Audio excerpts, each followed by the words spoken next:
Catus, Maximus here. Just a little review of the new generation Crescent Nicholson files. Nicholson was or I guess still is, well-known, respected name in hand files, and actually remained independent for a long time until they end up getting bought out by Crescent, which I believe is part of the Apex tool group. Bought out by a big conglomerate, and some people say that they're not quite as good as the old American-made ones. These happen to be Brazilian, and they're still not too bad. They still have their traditional markings, and this is a mill bastard file. This would be considered a coarse finish. What I do appreciate is on the back of the packaging, they actually give you some general information, different file shapes, different types of tooth shapes, and the coarseness, which is actually a handy little chart. The Brazilian files, although they may not be the best, they're still not too bad. I certainly trust these more than I would trust Harbor Freight Chinese files. They're certainly pretty hard, and they are straight. I read some comments and people had some issues with some warped ones, but at least the one that I got here, definitely off.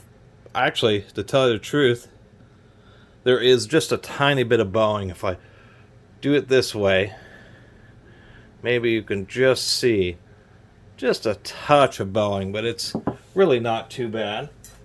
As far as a general purpose file, these single cut, which references teeth that only are going in one direction instead of cross action, so a single cut file, really just fine for whatever I paid. It was like $8 or something like that.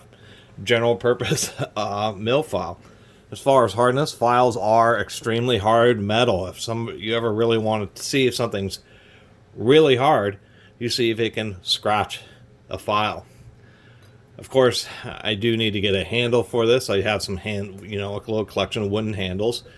Definitely can be dangerous. As far as how hard it is, it's just fine. I mean, it gets a good bite on this bolt. This isn't the hardest bolt, but it is a grade 8 fastener, and of course, it does get just fine of a bite on it.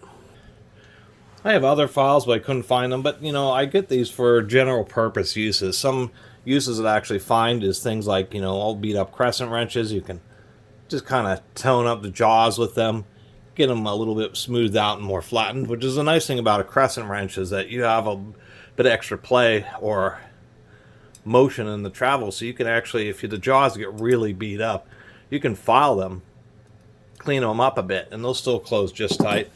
Also for things like sharpening blades, such as on these tin snips, these just tend to be the normal type of file. And I use this as a bit before I did this video, and it seems to be just fine. I was filing some pretty hard steel, and I'm not having any issues with, the teeth chipping or anything on like that.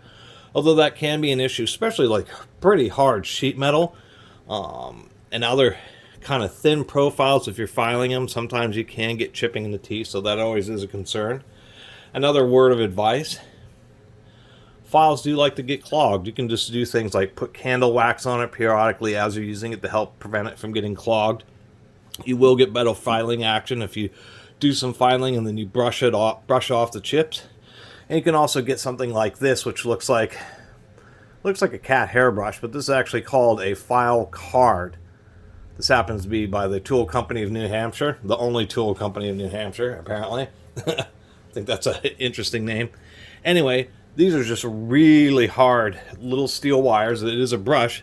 The whole point of this thing is that it's just made to clean up files and be strong enough and have hard enough wires to actually knock out any bits of steel or other particles that you have in the ridges of the file, and get it cleaned out a bit. As we can see, you still have issues where you have like little bits, come on now, little bits like that and like this that tend to get stuck, and that's just part of the business. As you use the file, sometimes those will get lodged and others will get stuck, but generally speaking, actually I can almost get that one out of there. Nearly got that one cleaned out of there. Anyway, you use something like a file card, so you'll file, and then use something like this to clean up the file, and it'll make your work go a lot faster. Other than that, I probably talked too long about something as simple as a general purpose mill bastard file. But did want to make a little video about the newer Brazilian-made ones that a lot of people complain about, but I don't think they're quite. I don't think they're as good as the old ones, but I don't think they're as bad as what some people's posts and reviews online are for. But I can kind of, still at the same time get what they're saying, because even though mine's pretty darn straight, getting a file like this where you're really trying to get something flat and have it come from the factory pre-warped is no good, because they're so hard that it's basically impossible to straighten them out without them snapping. And the other issue is, of course, they are just stamped out of sheet steel now, and you can see like right here where they stamped the name and this on it, it actually caused a fair amount of warping right there at the handle. We can also see some evidence right here of when it was stamped out, where there's just a little bit of bowing right here at the tip of the file. So they are made a little bit more cheaply, and so more issues are going to get through the quote-unquote quality control process, and it is a shame.